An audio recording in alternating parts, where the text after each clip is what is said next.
ಮಾಳಿಂಗೇಶ್ವರಿ, ನಿನ್ನ ಕೃಪಾ ಕಟಾಕ್ಷದಿಂದ ಈ ಮನೆತನದ ಘನತೆ ಗೌರವ ಹಾಲ್ ನೊರೆಯಂತೆ ಉಕ್ಕುತ್ತಿದೆ ತಂದೆ. ಸಕಾಲಕ್ಕೆ ಮಳೆ ಬೆಳೆಯನ್ನು ಕೊಟ್ಟು ಈ ರೈತರ ಕುಟುಂಬವನ್ನು ಕಾಪಾಡೋ ಭಾರ ನಿನ್ನನ್ನೇ ಕೂಡಿದೆ ತಂದೆ. ಅನ್ಯಾಯದ ವಿರುದ್ಧವಾಗಿ ಹೋರಾಟ ಮಾಡುತ್ತಿರುವ ನನ್ನ ಮೈದುನ ಕುಸ್ತಿ ಪಲ್ಯವಾನನಾಗಿ ಹೋರಾಡುತ್ತಿದ್ದಾನೆ. ಆ ನನ್ನ ಮೈದುನ ಕ್ರಾಂತಿಗೆ 100 ಆನೆ ಬಲದಷ್ಟು ಶಕ್ತಿಯನ್ನು ಕೊಟ್ಟು ಕಾಪಾಡು ತಂದೆ.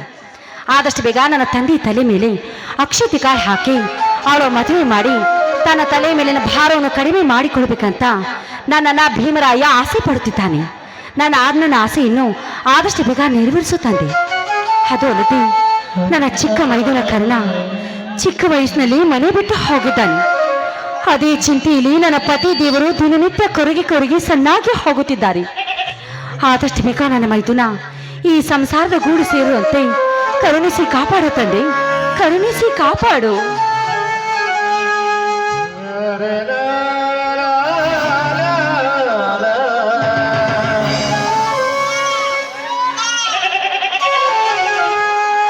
ಸೌಭಾಗ್ಯ, ಸೌಭಾಗ್ಯ, ನೋಡಿಲಿ ನಮ್ಮ ಮನೆತನದ ಅತಿಥಿ ಯಾರು ಬಂದಿದ್ದಾರೆ ಎಂದು. ಅಯ್ಯೋ, ಎಷ್ಟು ಮುದ್ದಾಗೈತ್ರಿ ಕುರಿ ಮರಿ.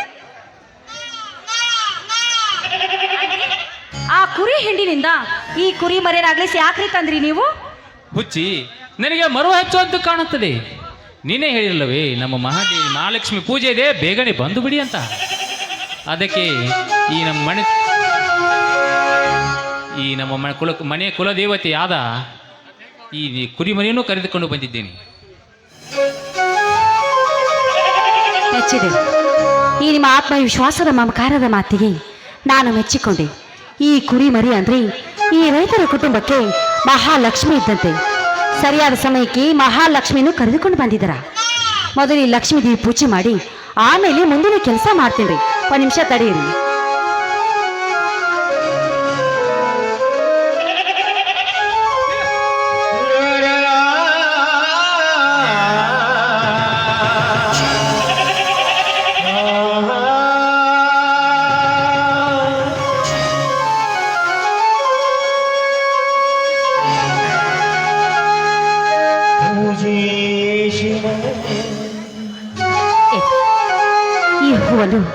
ನಿಮ್ಮ ಕೈಯಾರೆ ನನ್ನ ಮುಡಿಗೆ ಮುಡಿಸಿ ಪತಿ ದೇವರ ಕೈಯಿಂದ ಮುಡಿಸಿಕೊಂಡಿರುವ ಹೂ ಸೂರ್ಯಾಸ್ತವಾಗವರೆಗೂ ಬಾಡೋದಿಲ್ವಂತೆ. ಮೆಚ್ಚಿದೆ ಸೌಭಾಗ್ಯ ನಿನ್ನ ಪತಿಯ ಮೇಲಿರುವ ಪ್ರೀತಿ ಗೌರವಕ್ಕೆ. ನಾನೇ ಹೂ ಮುಡಿಸುತ್ತೇನೆ.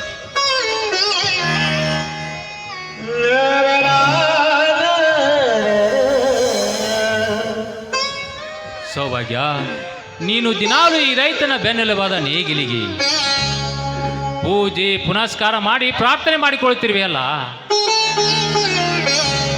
ಈ ನಿನ್ನ ಪ್ರಾರ್ಥನೆಯ ಕೂಗಿನಿಂದ ಆ ನನ್ನ ಕಿರಿಯ ಸಹೋದರ ಕರ್ಣ ಬಂದು ಈ ರೈತನ ಸಂಸಾರದ ಕೂಡಿಗೆ ಸೇರಿದರೆ ನಾವೆಷ್ಟು ಭಾಗ್ಯಶಾಲಿಗಳು. ನಿಜಕ್ಕೂ ಭಾಗ್ಯಶಾಲಿಗಳು ರೀ. ನಿಮ್ಮ ತಮ್ಮಂದಿರ ಮೇಲೆ ನೀವಿಟ್ಟುಕೊಂಡಿರುವ ಅಮರವಾದ ಪ್ರೀತಿ, ಈ ಭೂತಾಯಿ ಮೇಲೆ ನೀವಿಟ್ಟುಕೊಂಡಿರುವ ಆಘಾತವಾದ ನಂಬಿಕೆ, ಈ ಪ್ರಕೃತಿ ಮಾತೆ ಮೇಲೆ ನೀವು ಇಟ್ಟುಕೊಂಡಿರುವ ಪೂಜಾ ಭಾವನೆ, ನ್ಯಾಯ ನೀತಿ ನಿಷ್ಠೆಯನ್ನು ನಡೆಯುವ ಈ ನಿಮ್ಮ ನಡತೆಯನ್ನು ಕಂಡು ಆ ಮಾಳಿಂಗೇಶ್ವರ ಕೃಪೆಯಿಂದ ಕಳೆದು ಹೋದ ನನ್ನ ಮೈದನ ಖಂಡಿತವಾಗಲೂ ಸಿಕ್ಕೇ ಸಿಗುತ್ತಾನೆ. ಆ ನಂಬಿಕೆ ನನಗಿದೆ ರೀ, ನನಗಿದೆ. ಸೌಭಾಗ್ಯ, ನೀನು ಈ ರೈತರ ಮನೆ ಸೊಸೆ ಆಗಿ ಬಂದು ಈ ನನ್ನ ಬಾಳನ್ನೇ ಬೆಳಗಿದ ಬೆಳತಿಂಗಳ ಧ್ರುವತಾರೆ ನೀನು. ಇನ್ನು ಹಿರಿಯ ತಮ್ಮ ಕ್ರಾಂತಿಯನ್ನು ನಿನ್ನ ಹೊಟ್ಟೆಯಲ್ಲಿ ಹುಟ್ಟಿದ ಮಗಳಿಗಿಂತಲೂ ಮಿಗಿಲಾಗಿ ಪ್ರೀತಿ ವಾತ್ಸಲ್ಯದಿಂದ ನೋಡಿಕೊಳ್ಳುತ್ತಿರುವುದನ್ನು ನೋಡಿದರೆ ನಿನ್ನನ್ನು ನನ್ನ ಧರ್ಮ ಪತ್ನಿಯಾಗಿ ಸ್ವೀಕರಿಸಲು ನಾನು ಅಜಾವಜನ ಪುಣ್ಯ ಮಾಡುವನೇನೋ. ಇಷ್ಟಕ್ಕೆ ನೀವು ಭಾವುಕರಾಗಬೇಡಿ, ಇದು ನನ್ನ ಕರ್ತವ್ಯ. ಹೆಣ್ಣಾಗೆ ಹುಟ್ಟಿದ ಮೇಲೆ ಕೊಟ್ಟ ಮನೆಯ ಸರ್ವೋತ್ತಮಕ್ಕಾಗಿ ಹಗಲು ರಾತ್ರಿ ಏನಾದರೂ ಶ್ರಮ ಪಡುವುದು ಈ ಭಾರತ ನಾರಿಯ ಪರಂಪರೆಯ ಪರಮ ಕರ್ತವ್ಯ ರೀ. ಸೌಭಾಗ್ಯ,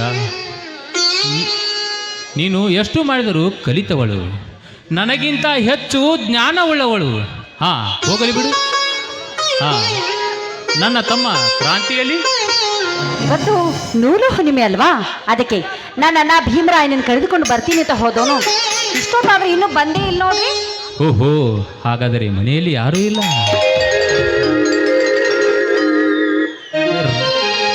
ರೈತನ ರಂಬಿ, ನೀನು ಚಂದ್ರ ಚಕೋರಿಯಾದ ಒಂದು ಹಾಡನ್ನು ಹಾಡಬಾರದು. ಆಯ್ತ್ರಿ, ನಿಮ್ ಇಚ್ಛೆಂತೆ ಆಗ್ಲಿ.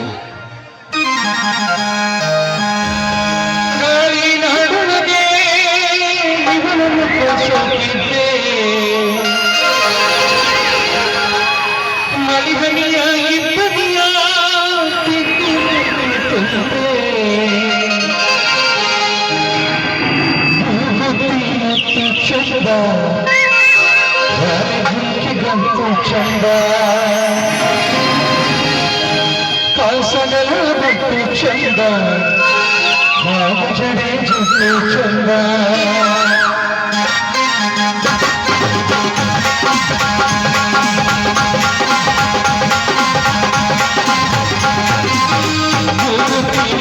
ಚಂದ ರಾಜ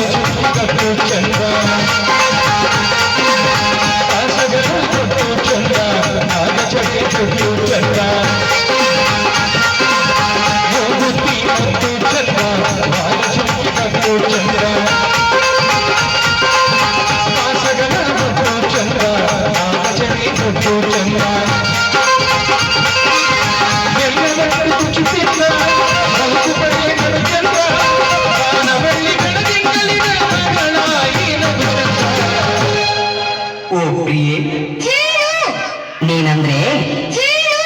ನೀನಂದ್ರೆ ತುಂಬಾ ಇಷ್ಟ.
ಮೂಗುತಿ ಮುದ್ದು ಚಂದ ವಾಲುಚುಕ್ಕಿ ಕಟ್ಟು ಚಂದ ಕಾಸಗಳ ಮುಟ್ಟು ಚಂದ ಆಕಜಡಿ ಮುಟ್ಟು ಚಂದ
ಸೂರ್ಯ ಬರುವಾಗ ಹಗಲೆಲ್ಲ ಬೆಳಕು, ಚಂದ್ರ ಬರುವಾಗ ഇരുಳೆಲ್ಲ ಬೆಳಕು.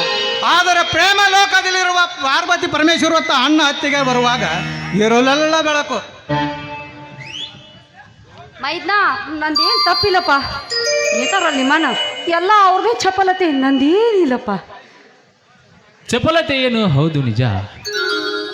ನಿಮ್ಮ ಅತ್ತಿಗೆ ಅಂತ ಹಾಡನ್ನು ಕೇಳಿ ಬಹಳ ದಿನಗಳಾಗಿತ್ತು. ಅದೇ ಹಾಡಿನ ಗುಂಗಿಲಿ ಒಂದೆರಡು ಸ್ಟೆಪ್ ಹಾಕಿದೆವು. ತಮ್ಮ ತಪ್ಪಾದರೆ ಕ್ಷಮಿಸಿ ಬಿಡ. ಅಣ್ಣ ಛೇ, ಅದೆಂತ ಮಾತನಾಡ್ತಾರೆ ಬೇಟಪ್ಪ. ಪ್ರತಿಯೊಬ್ಬರ ಮನೆಯಲ್ಲಿ ಈ ರೀತಿ ನಗುತ್ತಾ ನಲಿಯುತ್ತಾ ಹಾಡಿ ಕುಣಿದರೆ, ಸಂಸಾರ ಸಾಗಿಸಿದರೆ ಜಗಳ ಜಂಜಾಟ ಬಾರದೆ ಅದೆಷ್ಟೋ ಆರೋಗ್ಯದಿಂದ 100 ವರ್ಷ ಕೂಡಿ ಬಾಳ ಬದುಕಬೇಕಂತ ಬಲ್ಲವರು ಹೇಳ್ಯಾರ. ಉಂಡು ನೀರು ಅಡಿ ಇಕ್ಕಿ ಕೆಂಡ ಕೈ ಕಳಿಸಿ ನಗು ನಗುತ್ತ ಖುಷಿಯಿಂದ ಬಾಳಿದರೆ 100 ಅಡಿಯಷ್ಟು ಹೆಚ್ಚಾಗುತ್ತದೆ ಆ ನಮ್ಮ ಆರೋಗ್ಯ. 100 ಮಡಿ ಅಷ್ಟೇ ಅಲ್ಲ ಈ ಅರಮನೆಯಲ್ಲಿ ನಗುವಿಗೆ ಬಡತನವೇ ಇಲ್ಲ. ಈ ನಂದ ಗೋಕುಲದಂತಿರೋ ಈ ಮನೆಗೆ ನನ್ನನ್ನು ಸೊಸೆಯಾಗಿ ದಾರಿ ಎಳೆದು ಕೊಟ್ಟಿದ್ದಕ್ಕೆ ನಿನಗೆ ಎಷ್ಟು ಕೃತಜ್ಞತೆ ಹೇಳಿದ್ರು ಕೂಡ ಕಡಿಮೆನೇ ಅನ್ನ. ಆದಷ್ಟು ಬೇಗ ನನ್ನ ತಂಗಿ ಓದು ಮುಗಿದ ಮೇಲೆ ನನ್ನ ಮೈದನ ಕ್ರಾಂತಿಗೆ ಕೊಟ್ಟು ಮದುವೆ ಮಾಡಿದ್ರೆ ಈ ಮನೆಯಲ್ಲಿ ಸ್ವರ್ಗವೇ ದಾರಿ ಹಿಡಿದಂತಾಗುವುದನ್ನ. ಹೌದು ಭೀಮರಾಯ, ಚಿಕ್ಕಂದಿನದಲ್ಲೂ ನನ್ನ ತಾಯಿಯನ್ನು ಕಳೆದುಕೊಂಡ ಕೊರಗಿನಲ್ಲಿರುವ ನಮಗೆ ಆ ನಿನ್ನ ತಂಗಿ ಬಂದು ಆ ತಾನ ಕೊಟ್ಟು ಈ ಮನೆ ಬೆಳಗಿಸಿದ್ದಾಳೆ. ಇನ್ನು ಆ ಶ್ರಾವಣಿಯೊಬ್ಬಳು ಈ ಮನೆ ಸೊಸೆಯಾಗಿ ಬಂದರೆ ನಮಗೆ ಸ್ವರ್ಗವು ಮೂರೇ ಗುಣದೊಟ್ಟು ಸಂತೋಷವಾಗುತ್ತದೆಯಪ್ಪ. ಬೆಳಕು ಬದುಕಿಗೆ ದಾರಿ ದೀಪ, ಅಭಿವೃದ್ಧಿಗೆ ಆಶಾದೀಪ, ಸಾಧನೆಗೆ ಸ್ಫೂರ್ತಿ ದೀಪ ಆರದಂತೆ ಶ್ರಾವಣಿ ಶಿಕ್ಷಣ ಮುಗಿದ ತಕ್ಷಣ ಖಂಡಿತ ನಿಮ್ಮ ಆಶೀರ್ವದಿಸ್ತೀವಿ. ಏನಂತೀಯಪ್ಪ ಕ್ರಾಂತಿ? ಗುರುಗಳೇ, ಈ ಒಂದು ವಿಷಯದಲ್ಲಿ ನನ್ನನ್ನು ಪೀಡಿಸಬೇಡಿ. ಅತ್ತಿಗೆಗೆ ಬಹಳಷ್ಟು ಸಲ ನಾನು ಹೇಳಿದ್ದೇನೆ. ಅವಳು ವಿದ್ಯಾವಂತಿ, ನಾನು ಹಳ್ಳಿಯ ಹುಂಬ. ನಮ್ಮಿಬ್ಬರಿಗೂ ಅಜಗಜಾಂತರ ವ್ಯತ್ಯಾಸವಿದೆ. ಅಷ್ಟೇ ಅಲ್ಲದೆ ನನ್ನ ತಮ್ಮ ಕರುಣ ಸಿಗುವವರೆಗೂ ನಾನು ಮದುವೆ ಆಗೋದನ್ನು ಶಪಥ ಮಾಡುತ್ತೇನೆ. ಆಯ್ತಪ್ಪ, ನೀನು ಇಚ್ಛೆಯಂತೆ ಆಗಲಿ. ರೀ ನೋಡಿದ್ರಾ, ನನ್ನ ಯಾವುದೇ ಹಬ್ಬಕ್ಕೆ ಬರದೇ ಇದ್ರೂ ಪರವಾಗಿಲ್ಲ, ರಕ್ಷಾ ಬಂಧನದ ಹಬ್ಬಕ್ಕೆ ರಾಖಿ ಕಟ್ಟಿಸ್ಕೊಳ್ಳೋದಕ್ಕೆ ಖಂಡಿತವಾಗ್ಲೂ ಬಂದೇ ಬರ್ತಾನೆ. ಹೌದಮ್ಮ, ಪ್ರತಿಯೊಬ್ಬ ಸಹೋದರಿ ನಡುವೆ ಅತ್ಯಮೂಲ ಭದ್ರವಾದ ಬಂಧನವೇ ಈ ರಕ್ಷಾ ಬಂಧನ. ಈ ಬಂಧನದಿಂದ ಅಣ್ಣನು ಆಯಸ್ಸು ಆರೋಗ್ಯ ಹೆಚ್ಚಾಗಿ ಸಹೋದರಿಗೆ ರಕ್ಷಾ ಕವಚವಾಗಿ ಬಾಳಲೆಂದು ಹಾರೈಸು ನನ್ನ ಮುದ್ದು ತಂಗಿ. ಈ ಹಾರೈಕೆ ಮುಂದೆ ಎಲ್ಲೋ ಶೂನ್ಯ. ಹೀಗಾಗಿ ನಾ ಎಲ್ಲಿ ಇದ್ದರು ಹೇಗೆ ಇದ್ದರು ಈ ದಿನ ನೀ ಇದ್ದಲ್ಲಿ ಬಂದೇ ಬರ್ತೀನಮ್ಮ, ಬಂದೇ ಬರ್ತೇನೆ. ಆ ಭಾಗ್ಯ ನಮಗಿಲ್ಲ ರಾಯ. ಯಾಕೆಂದರೆ ನೀನು ಇಬ್ಬರು ತಂಗಿಯರನ್ನು ಪಡೆದಿರುವೆ. ಹೌದು ಬೆಟ್ಟ, ಆ ಪುಣ್ಯಕ್ಕೆ ಏನು ಕೊರತೆ ಇಲ್ಲ. ತಂಗಿಯಮ್ಮ ಇಂದು ಕುಸ್ತಿ ಐತಿ ಅಂತ ಇದರಲ್ಲಿ ನನ್ನ ಸಸ್ಯ ಕ್ರಾಂತಿಯ ಬಹುಶಃ ಅಡಿಗೆ ಅಂತ ಕಾಣುತ್ತದೆ. ಈ ಹುಲಿಯ ಶಕ್ತಿ ಸಾಮರ್ಥ್ಯ ಇಡೀ ಕರುನಾಡು ಜನಕ್ಕೆ ತೋರಿಸುತ್ತೇನೆ. ಸಂದರ್ಭ ಬಂದು ಬೇಗನ ಒದಗಿದಂತೆ ಬೇಗನ ರಾಖಿ ಕಟ್ಟು ಶುಭ ಹಾರೈಸಿಕೊಳ್ಳಿಸುತ್ತಂಗಿ. ತಂಗಿ, ನೀನು ಸಣ್ಣವಳಿದ್ದಾಗ ರಾಖಿ ಕಟ್ಟುವಾಗ ಹಾಡ್ತಿದ್ದೀಯಲ್ಲ, ಆ ಹಾಡನ್ನು ಹಾಡು ಹಾರಿಸು ತಾಯಿ. ಆಯ್ತಣ್ಣ, ನೀನು ಇಚ್ಛೆಯಂತೆ ಆಗಲಿ.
ಭೀಮರಾಯ,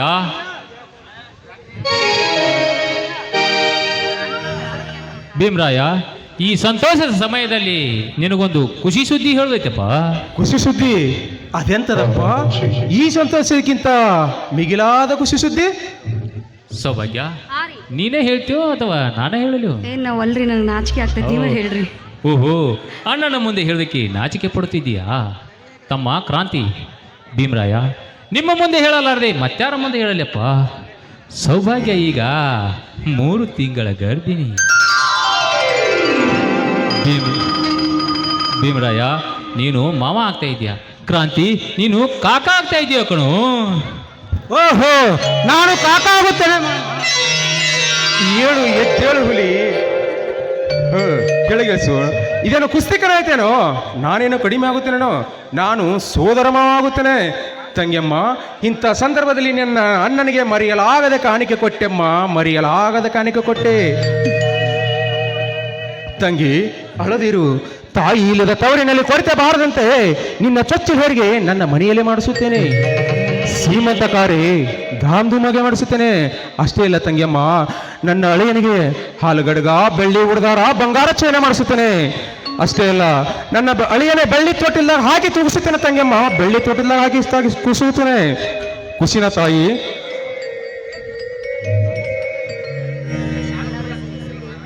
ಸರಿ, ಈ ಸಿಹಿ ಸುದ್ದಿಗೆ ಏನಾದರೂ ವಿಶೇಷ ಇದೆಯೋ ಅಥವಾ? ಯಾಕನ್ನ ಇಲ್ಲ, ನಿನಗಿಷ್ಟವಾದ ಹೋಳಿಗೆ ಮಾಡಿದ್ದೀನಿ, ಮಾವಿನ ಹಣ್ಣಿನ ಸೀಕರಣೆ ಮಾಡಿದ್ದೀನಿ. ನಡೆಯಣ್ಣ, ಹೋಳಿಗೆ ಮಾವಿನ ಹಣ್ಣಿನ ಸೀಕರಣೆ ತಿಂದು ಕುಸ್ತಿ ಆಡಲು ಹೋಗುವೆ ಅಂತೆ. ನಾ ಬರಲ್ಲ ಅತ್ತಿಗೆ. ಯಾಕಪ್ಪ, ನೀ ಯಾಕೆ ಬರಂಗಿಲ್ಲ? ನಂದ ಗೋಕುಲದಲ್ಲಿರುವ ಈ ಅರಮನೆಗೆ ಪುಟ್ಟ ಪುಟ್ಟ ಯಾಚೆ ಇಡುತ್ತಾ ಕೃಷ್ಣ ಬರುವುದನ್ನು ತಿಳಿದು ಎಲ್ಲಿಂದ ಎಲ್ಲೋ ಖುಷಿ ಆಗಿದೆ. ಊಟದ ಮುಚಿತವಾಗಿ ನಿನ್ನ ಸ್ವರದಿಂದ ಹಾಡ ಕೇಳಿದ ಊಟ ಮಾಡುವುದಿಲ್ಲಮ್ಮ, ಊಟ ಮಾಡುವುದಿಲ್ಲ. ಅಯ್ಯೋ, ಯಾಕೋ ಕಂದ ಇಷ್ಟೊಂದು ಹಠ ಮಾಡ್ತಿ? ನೋಡು, ಆಯ್ತು, ನೀನು ಹೇಳಿದಂತ ನಾವೆಲ್ಲರೂ ಸೇರಿ ಹಾಡಿಕೊಣಿಯೋಣ, ಆಯ್ತಾ? ಆಯ್ತು ಆಯ್ತದಮ್ಮ.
ತುಂಬ ಹೊತ್ತಾಯ್ತು, ಬನ್ನಿ ಎಲ್ಲರೂ ಸರಿ ಊಟ ಮಾಡೋಣ. ಸರಿ ಊಟ ಮಾಡೋಣ ನಡಿ.